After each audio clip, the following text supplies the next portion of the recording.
Ensure free and fair sand policy. దానిలో భాగంగా ఎవరైతే జెన్యూన్ కస్టమర్స్ ఉంటారో వాళ్ళకి ఇబ్బంది లేకుండా తక్కువ వెయిట్ టైంతో ఎక్కువ ఇబ్బంది లేకుండా ఫాస్ట్గా శాండ్ అందజేయడం, అలాగే అక్రమంగా ఎవరైనా శాండ్ తరలించినా కానీ లేకపోతే హోల్డ్ చేసినా కానీ వాళ్ళ మీద స్ట్రిక్టెస్ట్ ఆఫ్ యాక్షన్ తీసుకోవడం. దాని గురించి పోలీస్ వ్యవస్థ, కలెక్టర్ మేడం తోటి అండ్ అదర్ డిపార్ట్మెంట్స్ తోటి will closely cooperate and work. దీని ద్వారా శాండ్ ఏదైనా అదర్ స్టేట్స్కి కానీ పర్మిషన్ లేని ప్రాంతాలకు కానీ డైవర్ట్ చేస్తే ఆపడానికి we are going to set up permanent check post and CCTV surveillance. దాని తర్వాత మాకు ఇంటెలిజెన్స్తో కూడా రౌండ్ ద క్లాక్ రైడ్స్ చేయడం కూడా జరుగుతుంది.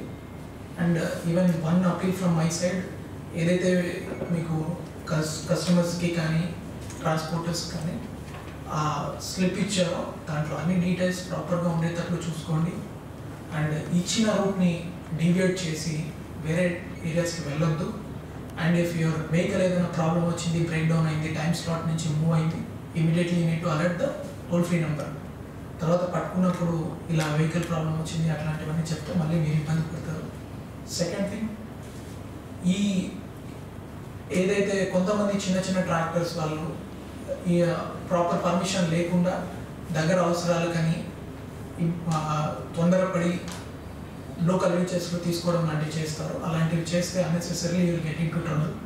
ఈ శాండ్ పాలసీ ఫైన్తో పాటు MMDR యాక్ట్ కావచ్చు, 379 IPC కావచ్చు, కొత్త చట్టాల ప్రకారం మనం ఎవరైతే రిపీట్ అఫెండర్స్ ఉంటారో వాళ్ళ మీద ఆర్గనైజ్డ్ క్రైమ్ సెక్షన్స్ కూడా పెట్టి రిమాండ్ కూడా పంపించడానికి అవకాశం వస్తుంది. కాబట్టి ఐ వాంట్ ఆల్ దోస్ ఎవరైతే అక్రమంగా శాండ్ తరలించడానికి ప్రయత్నం చేయడానికి ట్రై చేస్తారో వాళ్ళు ముందుగానే మానుకోవడం మంచిది.